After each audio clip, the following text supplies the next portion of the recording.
Hey everyone, Eggman here with another top 10 list, but oops, instead it's a top 20. Yeah, guess what? Colossal Warfare also has a bunch of good cards in it, just like Crossroads did. It's the fourth main series of this game, and they really just had to up the ante from set 3. I'd still say like set 3 was crazier of a set, but man, I always even forget like just how many good cards that still are getting used from set 4 that just keep getting reprinted because they're just kind of staples for the games at this point. What a crazy set this was. Has a bunch of just archetypes and just staple cards for so many decks and so many colors as well. So I don't know really what else to say without getting into them. Real quick before we do start, shoutouts to George, our Espira. Links to his YouTube in the description below. But he made my new transition slides, or not slides, but just like movie files. I don't know what you call them, but they look super good and they're not just like a static image. So shoutouts to him. I really appreciate that. It's gonna make it look a lot better. And let's jump in and see them with number 20. Oh man, wasn't that a sick transition? And it's on the other side. It's boom, bam. It's time control Kanoa. What a weird card, huh? So if you guys don't know, it's almost like a meme at this point. But it's a 1-drop 3K deflect, which is a new counter word, or not counter word, but keyword in this series. And auto, when you play this card, draw 1, and your opponent may not play battle cards from their hands with the skills of with super combos for duration of the game. All right, it should almost have said, your opponent can't use Shugesh for the rest of the game, which is pretty much what this card did. Shugesh was such a poorly designed card at the time that they didn't want it. They were pretty adamant of it, no ban list, even though it's banned now. Like it took Shugesh like a year to get banned after it got released. And because of that, Time Control Kanoa just became like a card you had to run. This card, it wasn't like necessarily like a good card in its own. It's only just to counter Shugesh, and it's just kind of like a silver bullet, which Bandai has been a little bit better with addressing silver bullets and that kind of stuff, I think, since then. But when this card came out, you pretty much had to get this card. And you remember like, people getting like foil ones of these, and getting like $20 for them and everything. Like just a weird card. And then like for the next year, it's either the card's in your sideboard or it's not. And if it's not in your sideboard, you just lose if you're playing against Shugesh most of the time. And then otherwise, it just takes its spot in your sideboard. So it was such a weird card. Shugesh isn't around anymore, so it doesn't make sense. But we also did get it in the new Vegeta starter deck, and we also have a 1-drop Aboma that does play cards as part of its super combo thing. So it does have viable cards to use against now. So maybe Bandai will kind of have this like middling ground now. Of where this Kanoa is and where those super combos, where it's not like the whole thing that you're running your deck around like Shugesh. Like so many Shugesh decks would just drop dead because you couldn't use Shugesh anymore. And the whole combo was getting a 3-drop out for free. But now with like Bulma, it's not like as punishing if you get Kanoa. You don't get like a free 1-drop, but you do still get like the card draw and everything like that. So if they make more of these like 1-drop, 2-drop super combos that do like maybe play another 1-drop or 2-drop, I think Kanoa would be in a good place to just come back and just kind of mitigate them, but not like also destroy like an entire deck idea. So that was probably too much time talking about this card. So let's just go over to number 19. Next up, we've got Dimensional Support Trunks, which is just really a nifty kind of value-based card. He's pretty simple for Overwhelm for 3 for 1 energy as well. Auto, when you play this card using Overwhelm, choose up to 1 skillless battle card at any cost of 2 or less from your deck and play it. Then shuffle your deck. Then it gains critical for the duration of the turn. So it's just value. When this card first came out, we only had 15k 2-drops, so we had like the meme shoe control deck with it, but it's just like a lot of value. Now that we have 20k 2-drops, you get a 20k crit for 1 energy, which is great, and then also it can be a 25k crit if you combo off the Dimension Support Trunks that you're going to lose at the end of the turn anyways, so why not just add to your crit? Just a lot of value from there, and the fact that there's like a bunch of like good like 2-drops and 1-drops that are skillless that are important name-wise as well. So if you need to get like a certain card on the board for some kind of combo, this can be a really good card to find those pieces too. Like immediately, like Union Patora, if you're missing out on like on a Goku or Vegeta, you can just use Dimension Support Trunks. So for 1 energy, you just get whatever one you're missing. So that's hopeful, and then you can go into your fusion kind of stuff. So it's just been a nifty card. When Skillless Goku was a deck too, this was a good deck in there. And now that we're seeing a lot of like black skillless cards too, like this obviously will fit in like any of the black archetypes too if you want some more like crit pressure. So just a really standard card, and I think it's going to be it's going to be have its uses for next little bit. Next up, we've got Revenge Deathball, a really nifty card and very, very ahead of its time in a lot of ways. So it's active battle. If your leader card is a red baby, it gains plus 10k power for the duration of the battle. Then choose up to one of your opponent's battle cards, and it loses 15k power for the duration of the turn.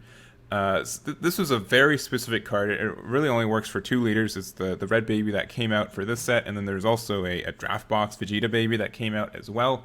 That was arguably the better leader and saw more success down the way. But the fact that this is an active battle that can interact with your opponent's card is huge, right? We didn't really see anything like that, right? We had Shugesh, which was restricted to yellow leaders and was normally just getting out explosive power Son Goku to just blow up your opponent's card. But this was something special. Of course, it didn't get around barrier either, but just the fact that you could like blow up your opponent's card during the combo step was huge. It was once again ahead of its time. We have arrival stuff now, and all that kind of stuff outshines how kind of specific this card is. But 1-for-1 energy going up 25k for the turn, against the battle card. So that's just like a huge power difference for 1 energy, and then also being able to potentially KO the card. And if you guys don't already know, combo power doesn't get added to the power of a card. So if you have a 15k, you swing with it, and then you combo up to like 100k, you can just use 1 Revenge Death Ball and KO it, and then it's gone. It doesn't have the boost anymore. It just goes away, and so all that combo power your opponent shotgunned is just gone. It wasn't used. The battle ends, and you feel really good. So it was just a really interesting card. It was also a rare card that can interact with Victory Strike as well, because you can't activate, you can't negate their attacks with Victory Strike, unless like Mafuba's like the exception to that as well. But you can use Revenge Death Ball on their Victory Strike, and it's a 25k swing, which is super nice. So even if like a 45k Victory Strike against your 15k leader, it now brings it up to Victory Strike will go down to 30k, and your leader will go up to 25k. So that's already a pretty good evening out of kind of resources there. So it just had like its niche things. It was a good card. And I think people will still be using this if Baby was, as a leader was still being used, but it's just not being used as much anymore. And so it's not, it's also restricted to Red Baby. So like the new yellow ones weren't able to interact with it, but I still think it's a good card, and it really had its moment. Next up, we've got a bit of a biased choice, but it's Colossal Malice Hurrigarn. I really like this card, and unfortunately, he really sucked when he first came out. No joke. He was not very good. It was a lot of energy to invest to him on just one big boy, and I mean he has barrier, and so he was pretty hard to get rid of at the time.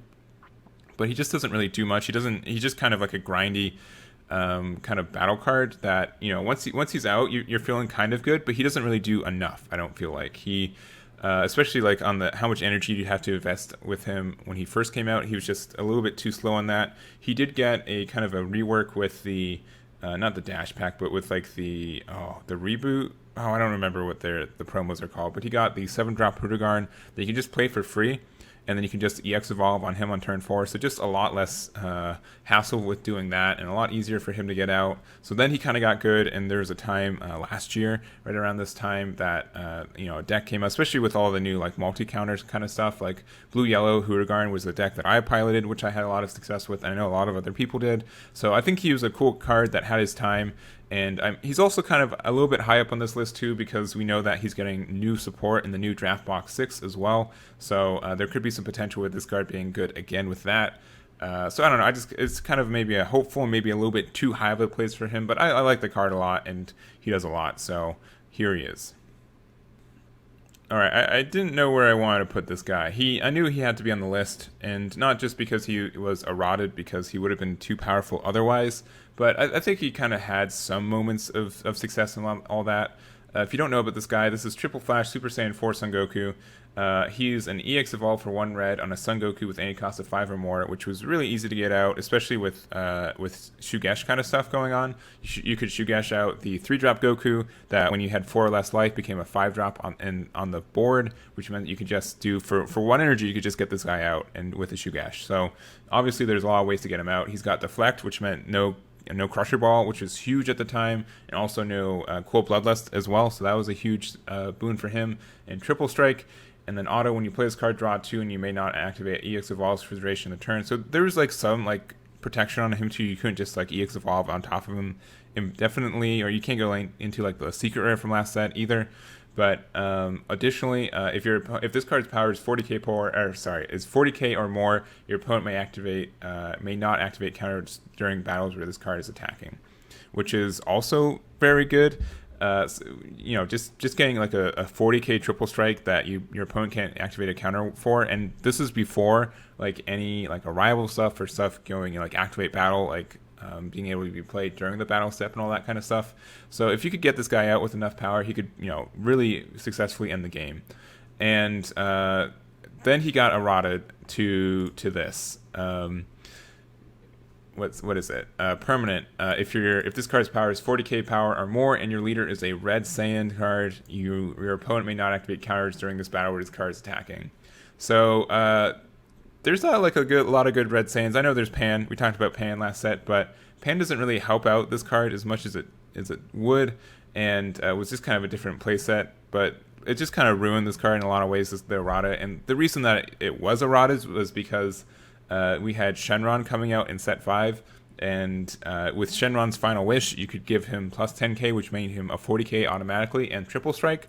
So your opponent without any combo power would have a triple strike, triple attack with 40k, deflect, and you can't counter their attacks anymore. So they felt like that was rightly too powerful, and so they really neutered him.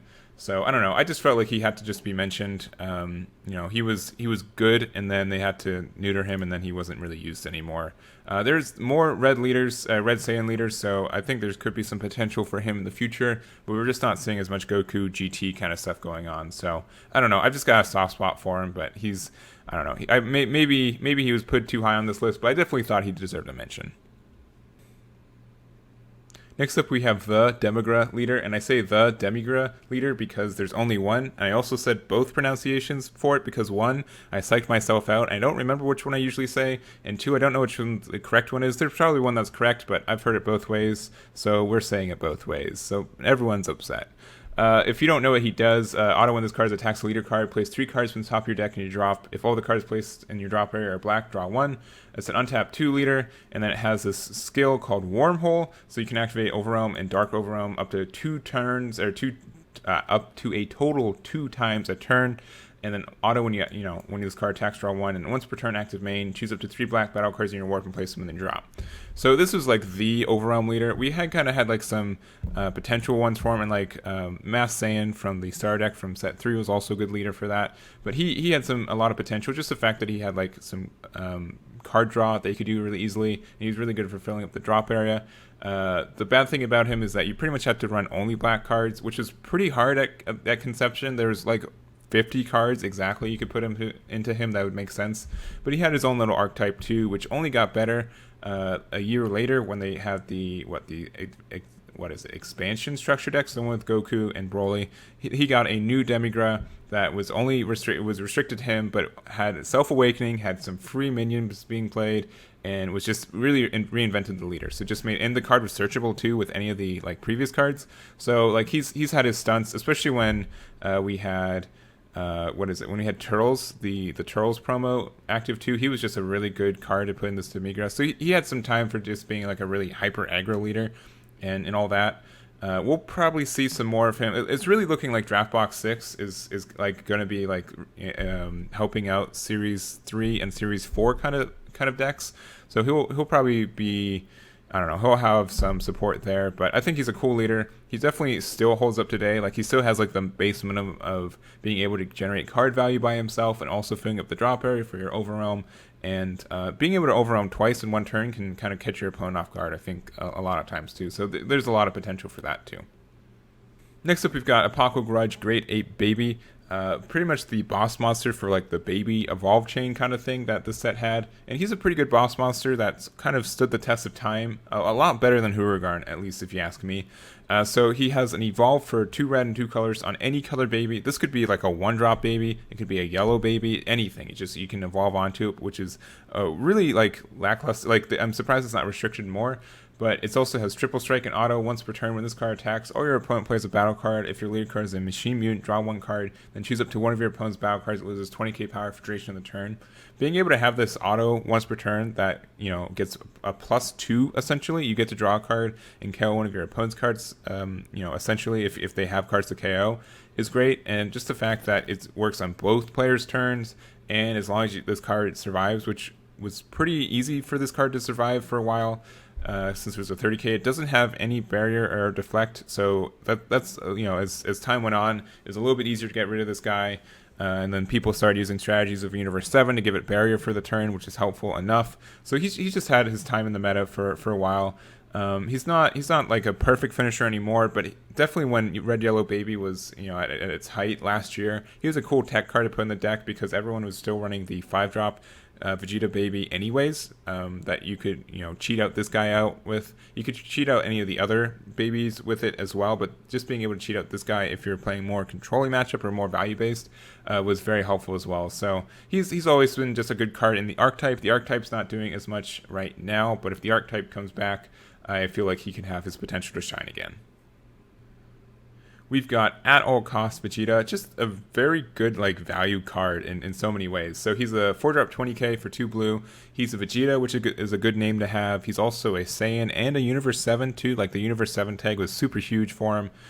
He has this auto: when you play this card, draw one, then choose up to one of your energy and switch to active mode. So being able to untap one and draw one. So essentially him being a 3-drop is nice. And then active main, once per turn, choose 2 cards in your life and add them to your hand. This card gains plus 30k power for the duration of the turn for each energy you have. Then if you have 5 or more energy, choose up to one of your opponent's battle cards and KO it. Then this card gains triple strike for the duration of the turn. So on turn 5, he becomes a 35k triple strike that also KOs a card that also gets you 2 cards in hand. Which was great value, and I don't know, he's just been like a really good card because of all of his tags and how flexible he is in so many ways. And so, for example, he's a Vegeta, so if you need to do a 7-drop blue Vegeta, this was a good card for the deck because it was a 20k good Vegeta that you'd use anyways, right? And in Shenron's decks, he was probably one of the best cards to give your triple attack to because he was a 35k triple strike for 4 energy technically, and which also meant that you could get him out really easily with like World Peace or something. You get him out with World Peace, you get a draw card and also untap a card for free. So he was a really good target for that card in general because you just go +1 in energy for playing the card for free. And then also just the self-awakening aspect too, being able to get, you know, 2 cards out of your life. Sure, you'd have to be at 5 or more energy to do so it might be kind of tricky to have that life at that time, but being able to KO something that could cause you trouble and just really push in with this really high attack card. So he's been around for a while. He also got reprinted because in the last draft box, just because, you know, he was pretty good, and there weren't really a lot of ways to get him anymore, so I felt like it was a good reprint, and just a really solid card. I really like this card. Next up, we've got Dimensional Banjo Foo, and probably one of the best generic ways to remove a card. Still is. People are still running this card. It's been reprinted a couple times, and I really like this event pack, like gold foil version. Like, oh, it looks so good. It's such a good foiling, and he's definitely a perfect card to have that, especially since he's like kind of has like the black and gold coloring going on already. It's just oh, it looks so good. But he's a 20k that you overwhelm for 5 with 1 energy, which is pretty cheap. And he's a one energy double strike, which is nice. And when you play this card with overwhelm, choose up to one of your opponent's battle cards and send it to their warp. So for 1 energy, you're just KOing one of your opponent's cards, and it doesn't matter about their power level or their energy, any of that. None of it doesn't matter. It's just gone, poof. And he even gets around blocker, which was a thing when it first came out as well. So just a really solid card, and the fact that he has double strike too. So not only can you like remove one of your opponent's cards that was causing you trouble, you could just like push in with him as a big old double strike. So, you know, Scientist Foo, which was kind of the other Foo that was around at the time, was kind of contention with this guy, but he was just really versatile because either you're playing like an aggro deck and just being able to have that double strike for 1 energy was super powerful, while also removing one of your opponent's cards. But also if you're playing more of a control matchup, being able to just for 1 energy remove a card that's causing you trouble, and then having, you know, for just really energy conscious kind of thing. So good card. People are still using this card, and I think people will continue to use this card as long as overwhelm's a, you know, viable thing to do. And to finish today's video, we've got Explorer Aboma. I'm not sure if this is a good card to put at like number 11 specifically, but I felt like she was a really good card to have like as the cliffhanger for this video and to kind of lead us into the top 10. And I'm not also sure how public knowledge or how much like the public remembers this, but a lot of people were calling for this card to be banned about this time last year. They thought it was unfair, and it's got a history with it, so I'm going to go through that very briefly. But looking at the card itself, it's a 3-drop 10k yellow card. Auto, when you play this card, place up to the top 2 cards from your top of your deck into your drop area, then choose up to 2 of your energy, switch to active mode, and draw 1. So on its face, it's not like super duper good. I mean, it's like good value, right? And it looks pretty harmless. It's, it's a 3-drop that becomes a, you get to untap 2 when you play it, so it becomes a 1-drop. You only, you go -1 energy when you play her. You get to draw 1 card, which is nice, and then like mill 2, right? So it's a burst 2, 10k with a draw 1 into it, right? So that's fine for 1-drop. That's pretty good value. You gotta wait till turn 3 to use it, so it's, that's why it's better than most 1-drops. But it gets really broken when you think of cards like Child's Wish or World Peace, which you would just be able to use your leader effect to play World Peace for free or Child's Wish for free. You just get the Explorer Aboma, and then you get to untap 2 energy for free, right? It's like a free bean, like 2 beans, like for free, and you also get to draw a card and replace it too. So that was just like a really good value for a really long time. Just being able to say, okay, for my wish ability, right, you could like draw 1 card, or you could use Child's Wish for free, which just meant you cycle the Child's Wish, you get to untap 2 energy for free, you get to draw a card, you draw the card which replaces the Child's Wish, and then you get to play the Explorer Aboma for free as well, which is another like 5k combo or like swing or something. And then you also get to put the top 2 cards from your deck into your drop area, which for a while was just like, if you need some cards for sparking or you need some cards in your drop area, which wasn't really common back then. You do it until a little leader Super Shenron came out. And this is when we started getting into a really degenerate, like kind of tier 0 format, in my opinion. But Super Shenron needed you to have 20 cards into your drop area, not including the 7 Dragon Balls already in there. So what would be a good card to use to get you there? Oh, probably just Explorer Aboma. And so you'd use Explorer Aboma, and she would mill 2 and draw 1. So every time you play her, you get 3 cards closer to your 20 into your drop area. And you could just do some ridiculous stuff. Like you could hard cast Child's Wish. You're able to get Explorer Aboma out. Boom, and you get the 2 energy back. And then like you hard cast like another one, and you get your 2 energy back. And then you can use like Dragon Radar to get your 2 Child's Wish back, and then you can just use the free wish to play Explorer Aboma again, and then you get to untap 2 energy, which means you have another 2 energy open to play another Child's Wish. Like there's just like a bunch of these like tiny little solitaire games going on with it. It was really disruptive, very annoying, especially when it got into, like, you get into Height of Mastery with all this. Like, it was just a really, really good deck, and Explorer Aboma was part of the reason that made it tick, and people decided, thought this was the card to ban from the deck that was making it really unfair. So Bandai was in a tough spot. They had players like myself wanting to get Child's Wish banned, and a lot of other people wanting Explorer Aboma banned because they want Child's Wish for other archetypes, and they just went out and banned Child's Wish, surprisingly, and also eroded Super Shenron. But that's how they did it, and I think it was a good choice. I think Child's Wish needed to go. But yeah, that's just a long story about this card. It's just a really, I needed, I guess, a platform to talk about it for people who didn't remember from a year ago or weren't around. But just some cool history about this otherwise like seemingly okay card. So, but that's going to be it for this video. Shout outs again to Espira for my transitions. They were really cool. Next week we're going to talk about top 10. And if you guys didn't like these top 10, these are just kind of cards I felt like needed to be talked about from this set. But the spots number 10 through 1, these are like no-brainers. These had to be on the list. You will see these cards and just say, wow, these are super duper good cards, and I can't believe like they're almost 2 years old already, which is crazy. So thanks again.